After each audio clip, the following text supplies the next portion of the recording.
Jean-Baptiste Natama, bonjour. Bonjour Elvis Nado. Jean-Baptiste Natama, ex-candidat à l'élection présidentielle du 29 novembre dernier et depuis le 30 décembre 2015, vous avez été nommé vice-président en charge de la région Afrique de l'Alliance mondiale des petites et moyennes entreprises. Quel regard portez-vous sur le milieu des petites et moyennes entreprises au Burkina Faso? Je vous remercie d'abord pour l'opportunité que vous m'offrez. Au niveau du Burkina Faso, le secteur des PME est encore embryonnaire parce que c'est un secteur qui porte sur des activités très limitées, qui a un potentiel de croissance, mais qui exigera certainement de politiques volontaristes, des réformes économiques assez profondes pour permettre à ce secteur d'être florissant et d'occuper la place qu'il doit occuper dans la chaîne de production au niveau de l'économie globale. Qu'entendez-vous par politique volontariste et réformes économiques profondes? D'abord, il y a les contraintes qu'il faut identifier. Et ces contraintes sont d'abord les contraintes liées au coût des facteurs de production. Il y a par exemple le facteur de l'énergie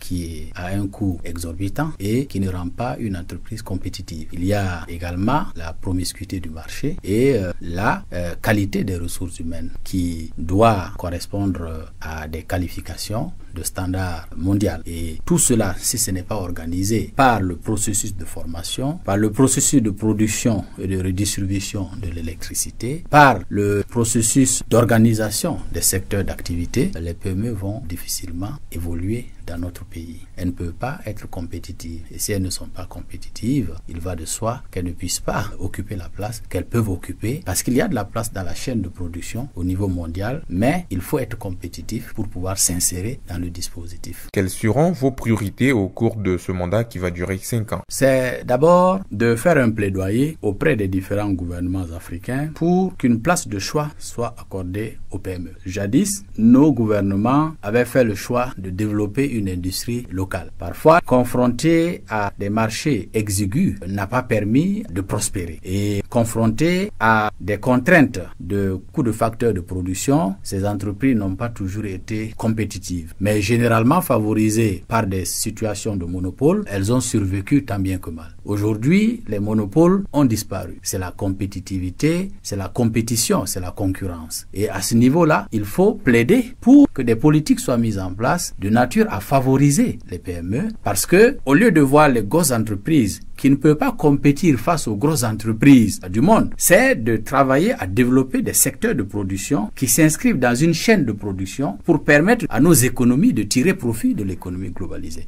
Donc, il faut faire un plaidoyer auprès des différents États pour que la place des PME au sein de notre économie ou de nos économies soit reconnue et comme telle et organisée. Ensuite, faire en sorte que nos PME entrent en contact avec les PME des autres continents qui ont beaucoup d'opportunités, mais qui, confrontés aussi à certaines réalités telles que la saturation de leur croissance économique, telles que le problème de vieillissement de la population qui fait qu'il y a des difficultés au niveau de la main-d'œuvre, des perspectives de délocalisation peuvent se faire en direction de l'Afrique où la population est jeune. C'est de faire en sorte que des partenariats s'établissent, des passerelles de coopération multilatérale s'établissent et pourquoi pas par des mécanismes de joint venture, ces entreprises viennent en appui à des entreprises qui existent sur le continent africain, qui peuvent créer des emplois pour la jeunesse africaine, qui peuvent contribuer à la transformation des matières premières dont le continent regorge et qui malheureusement jusque-là sont exportées à l'état brut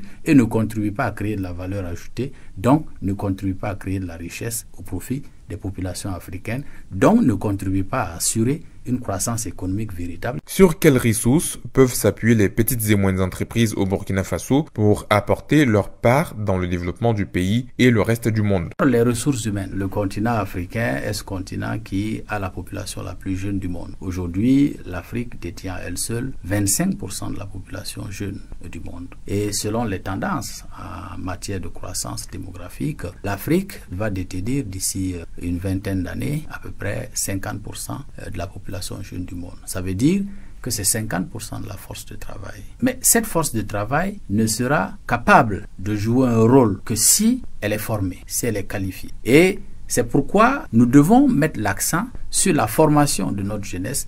Nous devons investir dans cette population pour lui permettre d'acquérir le savoir-faire et aussi le savoir-être pour pouvoir aller à la conquête du reste du monde. Jean-Baptiste Natama, seriez-vous prêt à abandonner ce poste si toutefois les autorités du pays vous demandaient de venir mettre à profit votre expertise au Burkina Faso? Ma carrière, comme vous le savez, s'est beaucoup plus développée à l'extérieur. Mais chaque fois que l'on a eu besoin de moi, j'ai évalué la situation et je n'ai pas toujours hésité à démissionner pour revenir servir le pays. Si votre pays a besoin de vous, vous ne pouvez que rendre service à ce pays-là. Je l'ai fait déjà en démissionnant de l'ONU dans les années 2000, en démissionnant de l'UA aussi dans les années 2006 pour revenir et en démissionnant encore de l'UA pour venir à la demande de quelques-uns de nos compatriotes pour me mesurer aux autres sur l'échiquier politique. C'est pour vous dire que l'amour que je porte au Burkina fait que je ne place rien d'autre au-dessus du Burkina Faso. Aucune ambition personnelle. Le Burkina Faso est tout pour moi et je suis prêt à tout pour le Burkina Faso. Jean-Baptiste Natama, merci. C'est moi qui vous remercie, Elvis Nadou.